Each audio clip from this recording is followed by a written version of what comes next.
दुनिया का कोई भी बड़ा से बड़ा डॉक्टर नहीं बन सकता। क्या बात कर रहे हो सर, इन्हें तो मैं आसानी से ठीक कर सकता हूँ। अगर ठीक नहीं हुआ तो मैं फांसी पर चढ़ने के लिए तैयार हूँ। तुम्हें पता है ये कौन है? कलेक्टर साहब है। इनके एक ही इशारे पर पूरा शहर कांप उठता है। मैं एक कलेक्टर की बेटी हूँ, तुम मेरे पिता को ठीक कर दो, मैं तुम्हें 1 करोड़ रुपए दूँ। स्टॉप, सब लोग रुकिए। ऑपरेशन थिएटर के अंदर अचानक एक सीनियर डॉक्टर की आवाज गूंजी और पूरे कमरे में जैसे हवा जम गई। मॉनिटर पर दिल की धड़कन सीधी लाइन बनने लगी थी। 55 साल के करोड़पति कलेक्टर राघवेंद्र प्रताप सिंह बेड पर पड़े थे।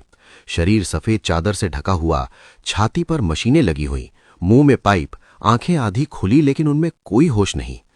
दिन का समय था, बाहर अस्पताल के शीशों से धूप अंदर आ रही थी, लेकिन उस रोशनी में भी किसी को जिंदगी की उम्मीद नहीं दिख रही थी। देश के सबसे बड़े डॉक्टर इस कमरे में मौजूद थे, कार्डियोलॉजी से लेकर न्यूरो सर्जरी तक, लेकिन सबके चेहरे पर एक ही बात लिखी थी, अब कुछ नहीं हो सकता। सीनियर कार्डियोलॉजिस्ट ने धीमी लेकिन सख्त आवाज में कहा, हार्ट का मेन पंप फेल हो चुका है, ब्रेन को ऑक्सीजन नहीं मिल रही, अगर अभी ऑपरेशन शुरू किया गया तो पेशेंट टेबल पर ही मर जाएगा। ये सुनते ही कमरे के बाहर खड़े नेता, अफसर और अस्पताल के मैनेजमेंट के हाथ कांपने लगे। राघवेंद्र प्रताप सिंह कोई आम आदमी नहीं थे।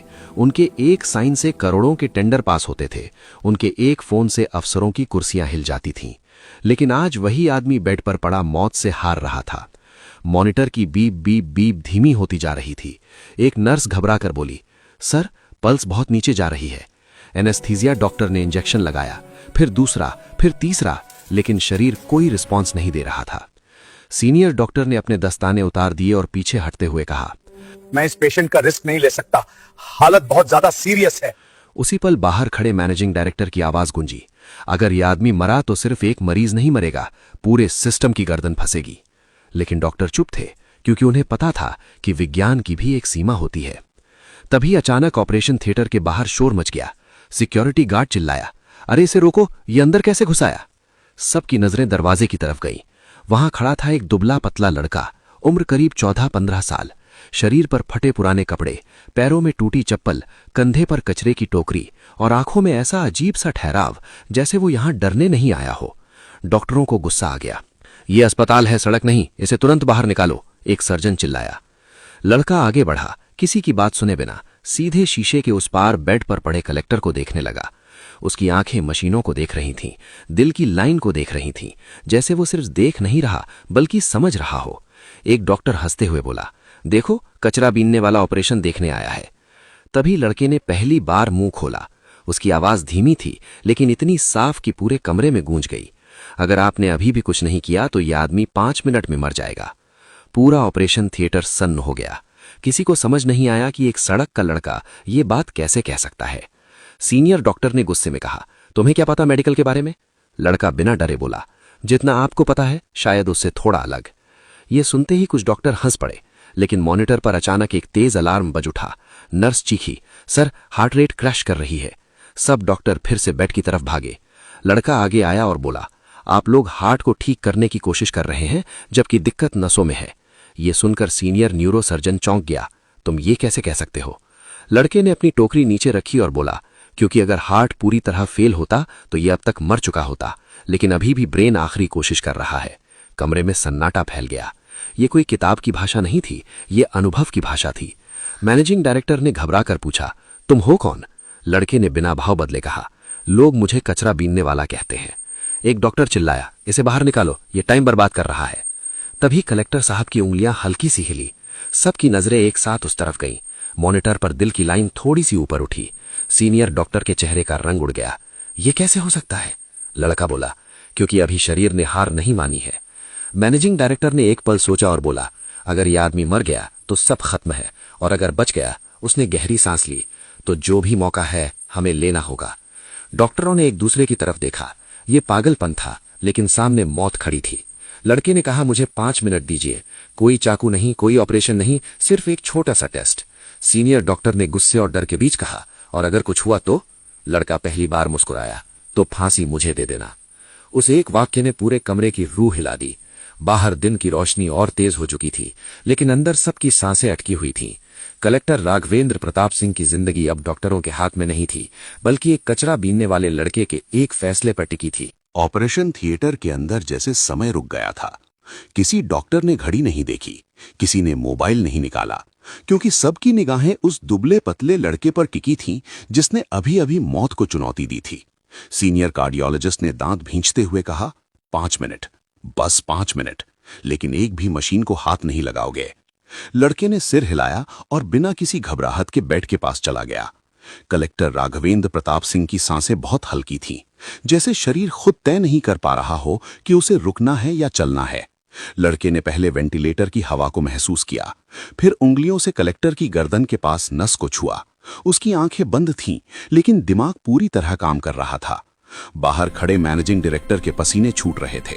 उसे लग रहा था कि अगर ये सब बाहर मीडिया को पता चल गया तो अस्पताल बर्बाद हो जाएगा। नर्सें आपस में फुसफुसाने लगीं, ये लड़का पागल है, ये क्या करेगा? तभी लड़के ने शांत आवाज में कहा, लाइट थोड़ी कम कर दीजिए। डॉक्टर चौंक गए। क्यों? न्यूरोसर्जन ने पूछा। लड़का बोला, क्योंकि तेज रोशनी में पुतलियों का रिएक्शन ठीक से नहीं दिखता। ये सुनकर डॉक्टरों का मजाक उड़ाने का मन भी रुक गया, क्योंकि ये बात बिल्कुल सही थी। लाइट थोड़ी कम की गई। लड़के ने कलेक्टर की आंखों की पुतलियां देखीं, फिर अचानक उसकी हथेली को जोर से दबाया। मॉनिटर पर हल्का सा बदलाव हुआ। नर्स चिल्लाई, सर, ब्रेन एक्टिविटी में हल्की मूवमेंट है। सीनियर डॉक्टर का चेहरा सख्त हो गया। ये इत्तेफाक हो सकता है। लड़का बोला, इत्तेफाक बार बार नहीं होता। उसने अपनी टोकरी से एक पुराना सा रबर का टुकड़ा निकाला, जिसे देखकर सब हैरान रह गए। ये क्या है? एक डॉक्टर ने पूछा। लड़का बोला, इसे आप लोग मेडिकल में नहीं पढ़ते, लेकिन नसों के दबाव को समझने में ये मदद करता है। उसने बहुत सावधानी से कलेक्टर की गर्दन के एक खास पॉइंट पर हल्का दबाव डाला। अचानक मॉनिटर की बीप तेज हो गई। दिल की लाइन थोड़ी ऊपर उठी। पूरा ऑपरेशन थिएटर सन्न रह गया। सीनियर कार्डियोलॉजिस्ट ने आगे बढ़कर स्क्रीन देखी और उसकी आंखें फैल गईं। हार्ट रेट स्टेबल होने की कोशिश कर रहा है। किसी को यकीन नहीं हो रहा था। मैनेजिंग डायरेक्टर ने कांपती आवाज में पूछा, ये हो कैसे रहा है? लड़का बोला, क्योंकि समस्या हार्ट की नहीं थी, समस्या उस नस की थी जो ब्रेन और हार्ट के बीच सिग्नल भेजती है। न्यूरोसर्जन के हाथ कांपने लगे। ये तो वेगस नर्व का एरिया है। लड़के ने सिर हिलाया। हाँ, और जब वो दब जाती है तो शरीर धीरे धीरे मरने लगता है। कमरे में मौजूद बड़े बड़े डॉक्टर पहली बार चुप थे। किसी ने नहीं सोचा था कि सड़क पर कचरा बीनने वाला बच्चा इतनी गहरी बात कहेगा। तभी कलेक्टर साहब के होंठ हिले और उनके गले से बहुत धीमी आवाज निकली, जैसे कोई पानी में डूबता हुआ आखिरी बार सांस लेने की कोशिश कर रहा हो। नर्स ने घबराकर कहा, सर, ये बोलने की कोशिश कर रहे हैं। सीनियर डॉक्टर ने कहा, यह असंभव है, ये कोमा में है। लड़का बोला, कोमा और मौत में फर्क होता है। उसने फिर से दबाव बदला और अचानक कलेक्टर की उंगलियां मुड़ गईं। पूरा स्टाफ सन्नाटा बन गया। बाहर खड़े अफसरों में खलबली मच गई। किसी ने फुसफुसा कर कहा, अगर ये आदमी बच गया तो पूरा खेल बदल जाएगा। मैनेजिंग डायरेक्टर ने अंदर आकर कहा, लड़के, अगर तुमने इन्हें बचा लिया तो जो मांगो। लड़के ने बिना उसकी तरफ देखे कहा, मुझे कुछ नहीं चाहिए। ये सुनकर सब और ज्यादा उलझ गए। डॉक्टरों को अब डर लगने लगा था, क्योंकि ये केस उनके हाथ से निकल चुका था। सीनियर कार्डियोलॉजिस्ट ने धीमी आवाज में कहा, अगर ये गलत हुआ तो? लड़का बोला, तो मौत मेरी होगी, लेकिन अगर सही हुआ तो जिंदगी इनकी होगी। मॉनिटर अब पहले से बेहतर दिख रहा था। दिल की धड़कन पूरी तरह सही नहीं थी, लेकिन वो लड़ रही थी। सीनियर डॉक्टर ने आखिरकार कहा, ठीक है, हम ऑपरेशन नहीं करेंगे, हम इसे सपोर्ट मोड में रखेंगे। ये फैसला पूरे मेडिकल करियर में सबसे अजीब था। बाहर धूप तेज थी, लोग अपने काम में लगे थे, लेकिन उस कमरे के अंदर एक इतिहास बन रहा था। लड़के ने आखिरी बार कलेक्टर के कान के पास झुककर कुछ कहा जो कोई नहीं सुन पाया। अचानक कलेक्टर की आंखों से एक आंसू बह निकला। नर्स सन्न रह गई। Sir, emotional response. Senior doctor ने गहरी सांस ली। ये जिंदा हैं। पूरा ऑपरेशन थिएटर जैसे सांस छोड़ बैठा, लेकिन लड़का पीछे हट गया। उसके चेहरे पर कोई खुशी नहीं थी। उसने सिर्फ इतना कहा, अभी खतरा टला नहीं है, असली लड़ाई अब शुरू होगी। और उसी पल मॉनिटर पर फिर से अलार्म बज उठा। अलार्म की आवाज पूरे ऑपरेशन थिएटर में गूंजने लगी, और जो राहत के पल थे वो एक झटके में डर में बदल गए। मॉनिटर पर दिल की लाइन फिर से लड़खड़ाने लगी थी, जैसे जिंदगी खुद तय नहीं कर पा रही हो कि उसे आगे जाना है या यहीं रुक जाना है। सीनियर कार्डियोलॉजिस्ट ने तेज आवाज में कहा, सब लोग अलर्ट, सपोर्ट डोज बढ़ाओ। नर्सें फिर से भागने लगीं। इंजेक्शन तैयार हुए, मशीनों की सेटिंग बदली गई, लेकिन इस बार लड़का चुपचाप पीछे खड़ा सब देख रहा था। उसके चेहरे पर कोई घबराहट नहीं थी, बल्कि ऐसा लग रहा था जैसे वो पहले से जानता हो कि ये होने वाला है। मैनेजिंग डायरेक्टर ने उसकी तरफ देखकर लगभग गिड़गिड़ाते हुए पूछा, अब क्या? लड़के ने धीमी आवाज में कहा, अब सच बताने का समय है। डॉक्टर चौंक गए। कैसा सच? लड़का आगे बढ़ा और पहली बार उसने सबकी तरफ देखा। उसकी आंखों में डर नहीं था, लेकिन थकान जरूर थी, जैसे उसने बहुत कुछ बहुत पहले देख लिया हो। ये जो बार बार क्रैश हो रहा है, ये बीमारी नहीं है, उसने कहा, ये किसी ने किया है। पूरा कमरा सन्न रह गया। सीनियर न्यूरोसर्जन ने गुस्से में कहा, तुम कहना क्या चाहते हो? लड़का बोला, मैं कहना नहीं, मैं दिखा सकता हूं। उसने नर्स से कलेक्टर की मेडिकल फाइल मांगी। सब हैरान थे, लेकिन अब कोई उसे रोकने की हिम्मत नहीं कर रहा था। उसने फाइल खोली, कुछ रिपोर्ट्स देखी और बोला, ये जो दवा है, इसे दिन में 2 बार दिया गया था। कार्डियोलॉजिस्ट ने सिर हिलाया, हां, ये स्टैंडर्ड प्रोटोकॉल है। लड़का बोला, नॉर्मल मरीज के लिए, लेकिन इनके लिए नहीं। उसने रिपोर्ट में एक लाइन पर उंगली रखी, इनकी नसों में पहले से माइक्रो डैमेज था, इस दवा से वो डैमेज एक्टिव हो गया। डॉक्टरों के चेहरे का रंग उड़ गया। ये तो रेयर केस है, किसी ने कहा। लड़का बोला, रेयर नहीं, जानबूझकर किया गया। बाहर खड़े अफसरों में खलबली मच गई। एक सीनियर अफसर ने फुसफुसा कर कहा, कलेक्टर साहब के दुश्मन बहुत हैं। मैनेजिंग डायरेक्टर ने गुस्से में कहा, यह इल्जाम बहुत बड़ा है। लड़का शांत रहा, मैं इल्जाम नहीं लगा रहा, मैं वजह बता रहा हूं। तभी कलेक्टर साहब की सांस अचानक तेज हो गई और उनके होठ फिर से हिले। इस बार आवाज थोड़ी साफ थी, पा नी। नर्स ने जल्दी से होठ गीले किए। सबकी आंखें फैल गईं। सीनियर डॉक्टर ने कहा, ये होश में आ रहे हैं। लड़का आगे बढ़ा और कलेक्टर के कान के पास झुका, साहब, अगर आप सुन सकते हैं तो पलक झपकाइए। कुछ सेकंड बीते और फिर कलेक्टर की पलक हल्की सी हिली। पूरा ऑपरेशन थिएटर सन्न रह गया। करोड़पति कलेक्टर जिंदा थे, होश में थे। मैनेजिंग डायरेक्टर की आंखों में आंसू आ गए, लेकिन लड़का पीछे हट गया। अभी पूरा होश नहीं आया है, उसने कहा, और जब आएगा तब खतरा बढ़ेगा। डॉक्टर चौंक गए। क्यों? लड़का बोला, क्योंकि जिसने इन्हें मारने की कोशिश की है वो चाहेगा कि ये बोल ना पाए। कमरे में डर फैल गया। बाहर खड़े सिक्योरिटी अफसर तुरंत अलर्ट हो गए। अस्पताल के गेट बंद कर दिए गए। सीनियर डॉक्टर ने पूछा, तुम्हें ये सब कैसे पता?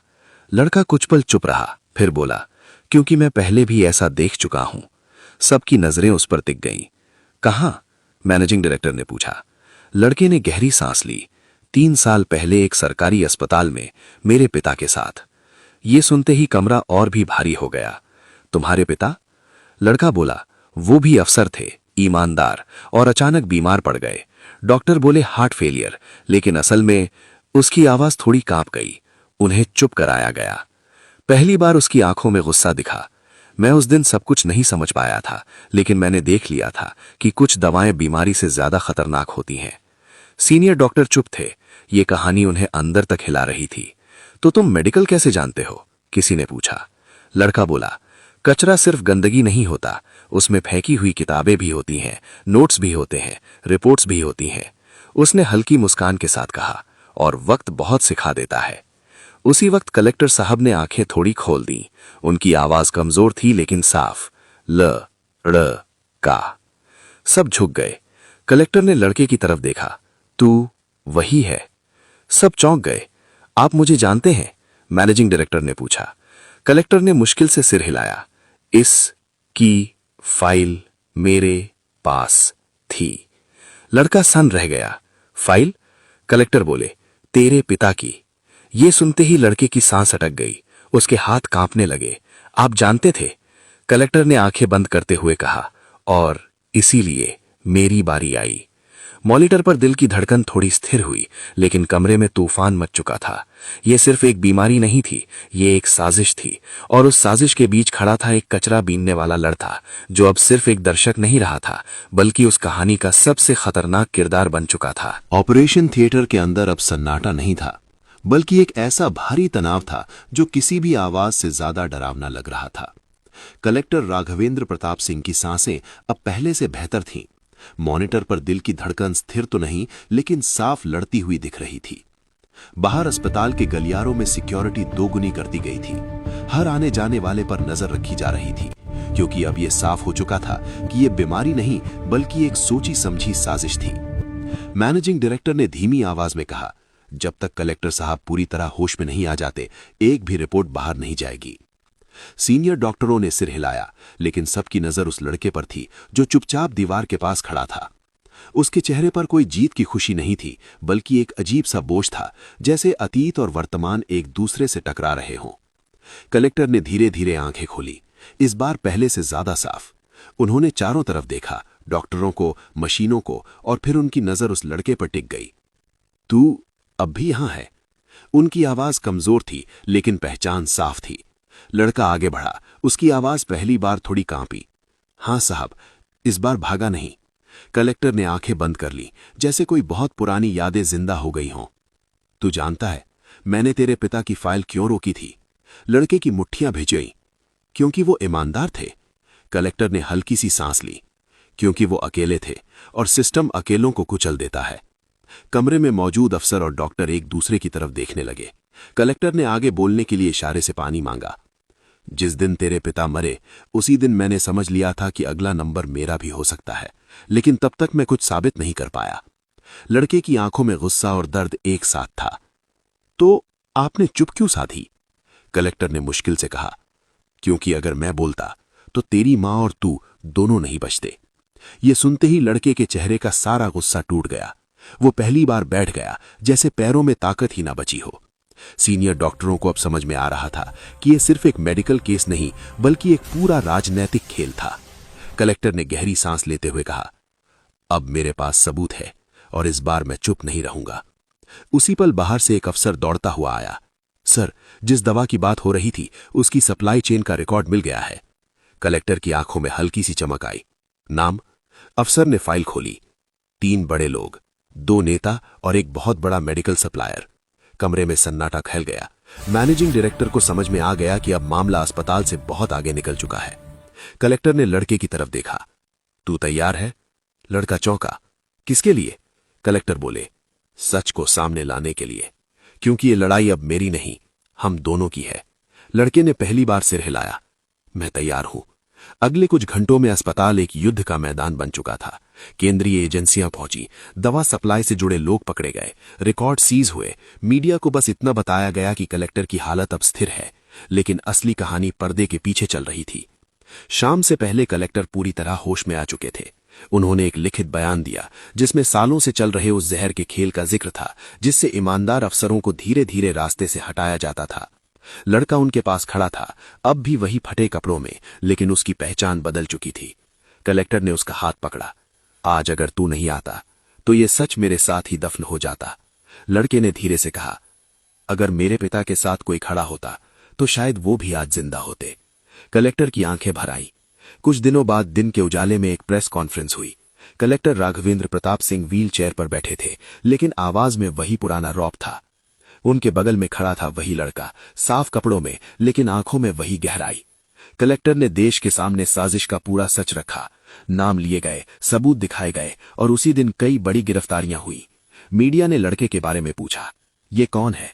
कलेक्टर ने माइक्रोफोन के सामने कहा, यह सिर्फ एक कचरा बीनने वाला नहीं है, ये उस सिस्टम का आईना है जिसे हमने नजरअंदाज किया।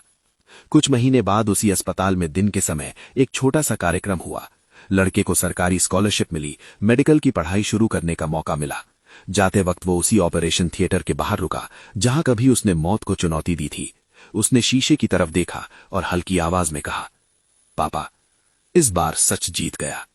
बाहर धूप चमक रही थी, लोग अपनी जिंदगी में लगे थे, लेकिन कहीं ना कहीं सिस्टम के अंदर एक दरार पड़ चुकी थी, और उस दरार की शुरुआत एक ऐसे लड़के ने की थी जिसे दुनिया सिर्फ कचरा बीनने वाला समझती थी। दोस्तों, अगर आपको ये कहानी पसंद आई हो तो एक लाइक जरूर करिए, और अगर आप हमारे चैनल पर नए हैं तो चैनल को सब्सक्राइब करना बिल्कुल मत भूलिए। साथ ही कमेंट में लिखकर बताइए कि आप इस कहानी को कहां से देख रहे हैं। सच मानिए, मुझे ये जानकर बेहद खुशी होगी कि मेरी कहानी कितनी दूर दूर तक पहुंच रही है। और हाँ, इस वीडियो को अपने दोस्तों और परिवार के साथ ज्यादा से ज्यादा शेयर कीजिए, ताकि और लोग भी इस कहानी का आनंद ले सकें। धन्यवाद।